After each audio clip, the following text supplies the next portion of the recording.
Today I'm going to be putting up a butcher block counter. Let's get right to it. So the standard countertop is about 36 inches. My butcher block is about 1 inch thick, so I'm going to measure about 35 inches. Before I do that, I'm going to find the studs in the wall so that I can mount my bracket into the stud so that it's safely secure. Okay, looks like there's one stud right here, so I want to make a mark.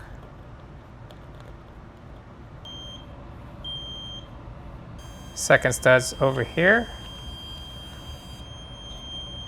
Studs right here. Okay, there looks like it's an inch from the right hand side and another stud around an inch from the left hand side. This is probably 1.25 inches. So I'm going to move this around 1.25 inches as well.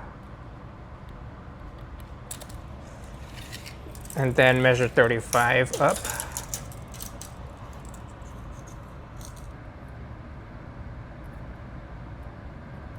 I want to measure 35 inches up from the left hand side.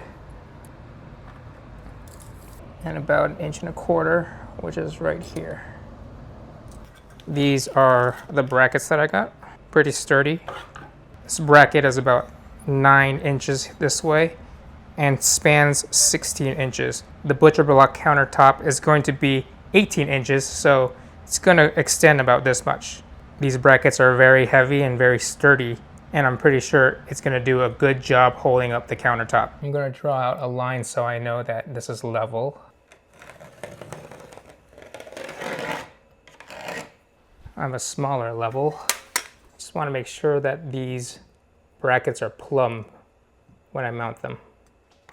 And I want to make a mark so I can pre-drill some holes so that my drywall screws, which I'm going to use to hold this bracket up, bites into the stud.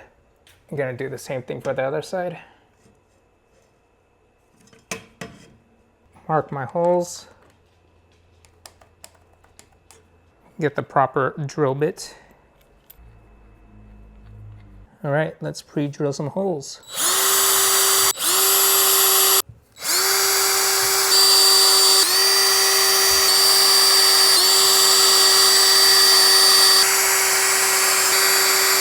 I got these rails for about $41 on Amazon. I'll share the link with you guys in the description. Now that I pre-drilled the holes in the wall, I'm going to attach the bracket to the wall with these drywall screws.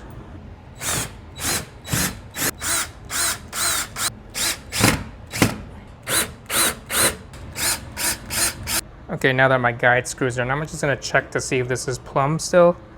Okay. All right, as you can see, pretty plumb. Problem I have is that my drill doesn't fit here. I don't have an extension either, so I'm gonna see if I can hand screw these in. Maybe I have a drill bit extender somewhere in my shed. I couldn't find an extender for my drill bit to reach those hard to reach screws to mount the brackets, so I had to order a set on Amazon. While I wait for those to arrive, I'm going to cut my butcher block to size so that it's the correct dimension for the wall. So my butcher block is too long. This is about 49 inches. The width of my wall is only 39, so I'm going to need to cut this down. What I'm going to do is clamp this straight piece of board here so I can use it as a guide for my skill saw. As you're going to see, this wasn't the easiest task for me. I first attempted to cut a straight line with a skill saw, which didn't turn out right. I'm not sure if the blade was too dull or what, but it was really hard to guide the skill saw in a straight line.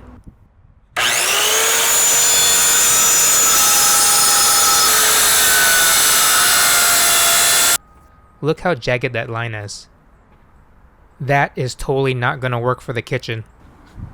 I don't give up that easily, so I try again on the other side of the butcher block.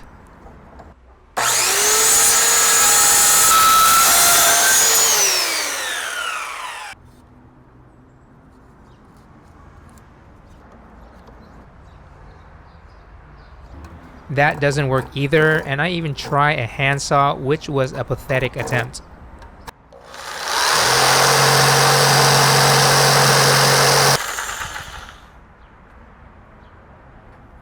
The problem is, I'm quickly running out of butcher block to cut correctly. Now that I failed so many times, I had to go with my last resort, which was my heavy-duty DeWalt miter saw. I hate hauling this thing out because of how heavy and awkward the shape is. But since the neck of the saw articulates, I can span the entire section of the butcher block that I need to cut. I should have did this first, since it cut the butcher block so easily.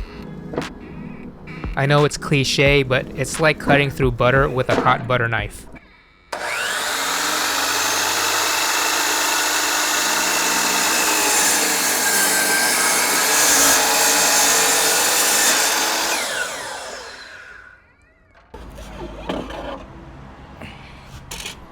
I just need to line up the saw to the previous line and continue my cut.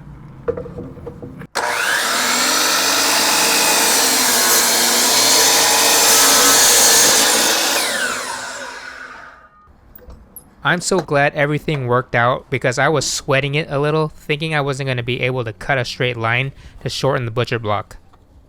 I do have a table saw too, but the length of the board would be too awkward for me to cut, and I don't have a jig for my table saw or anything like that.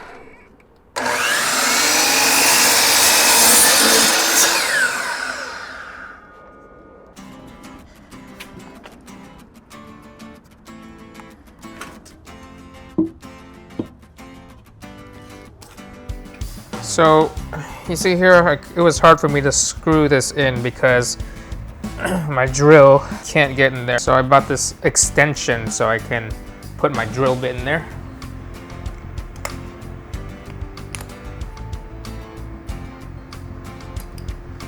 Hopefully now I can screw this in.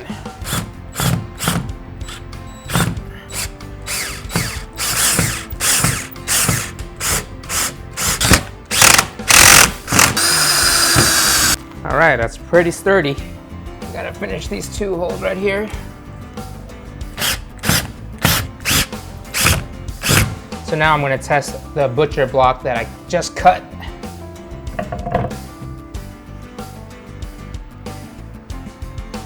Looks pretty good. I'm gonna do a quick vacuum from all the sawdust that is on the board from me cutting it. I'm gonna flip it over real quick and get all the sawdust from the other side.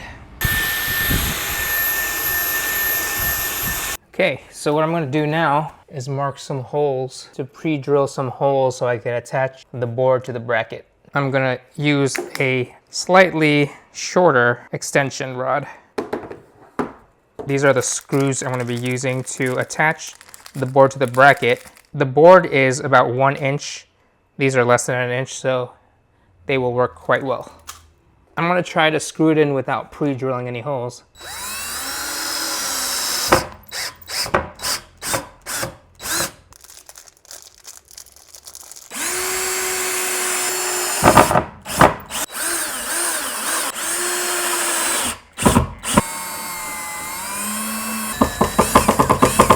Okay, this board is on pretty securely. What I'm gonna do is get some sandpaper and sand this down. It's a little bit frayed right here on the edges. So I have some 150 grit sandpaper. Just gonna lightly sand the edges.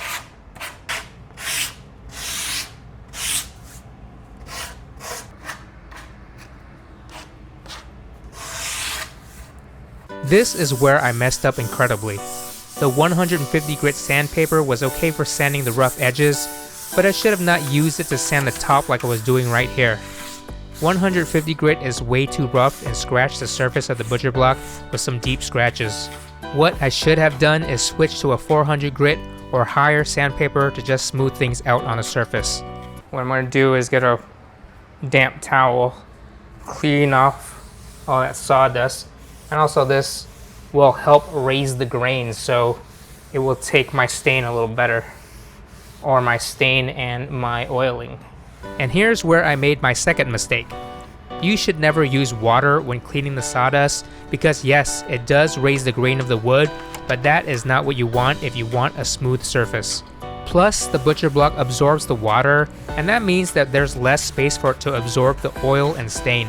Because of this, it's not going to have the water resisting qualities that you want in keeping your butcher block healthy and long lasting. Luckily, there is a way to fix this though, and that's to let the water completely dry out before you oil your butcher block. That could take anywhere from 12 to 24 hours. Look how dirty this is from all that sawdust. So this is the butcher block oil and stain that I got. This is a hazelnut, and hopefully it will end up turning this color. Our kitchen, as you can see, has a very dark shade on the cabinets, so we want this butcher block to be a little bit darker to match our kitchen. So I'm mixing this can thoroughly. Gonna get a pair of gloves so that my hands don't get super dirty.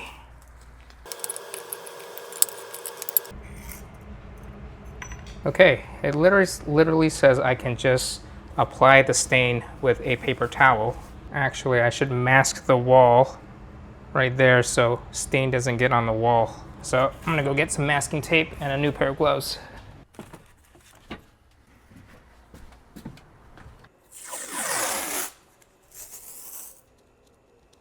Okay, masking tape is on.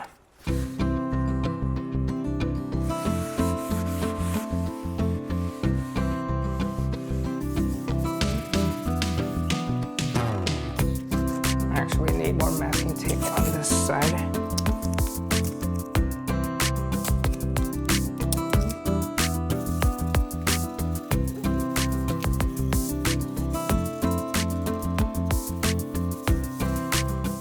Okay, the first coat is on.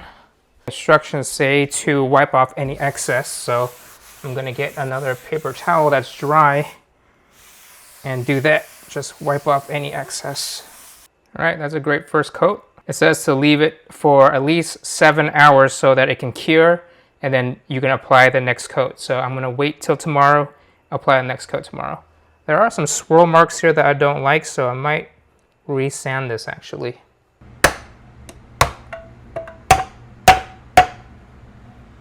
Seal this for tomorrow. We're done for the day. Tomorrow we're gonna come back and see how this is.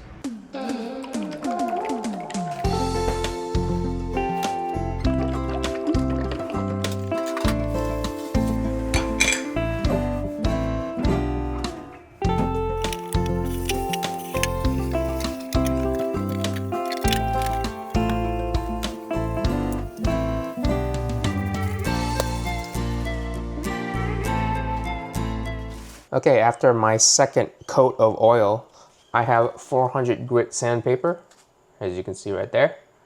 And I'm going to lightly sand down this countertop.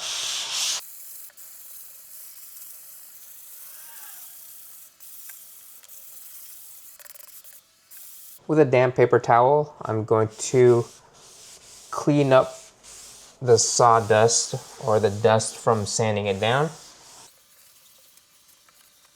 Then I'm going to take a dry paper towel and dry off the countertop.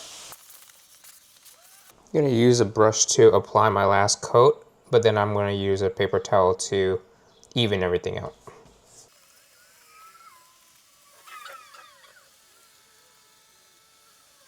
Pretty much want to flood the butcher board with this oil and then wipe off the excess. You want the butcher board to absorb as much of this oil as possible. I'm just using a very liberal amount of butcher block oil.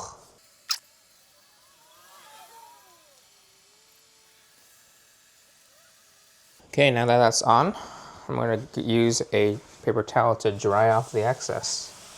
The finished product comes out much more rough than I would like. This is something I can fix in the future when I re-oil the butcher block by sanding it down with 400 grit and not cleaning it with water, but just dry cleaning it.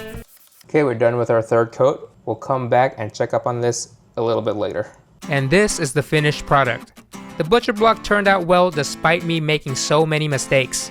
It was my first time working with butcher block, so there was definitely growing pains, and there is so much wrong information out there on the internet that it confused me. But now I know how to do it the right way, and hopefully this can help you out too. I do oil another butcher block in another video, which turned out way better, and I'll be sharing that video sometime in the future. Thanks for joining me today, and have a great day.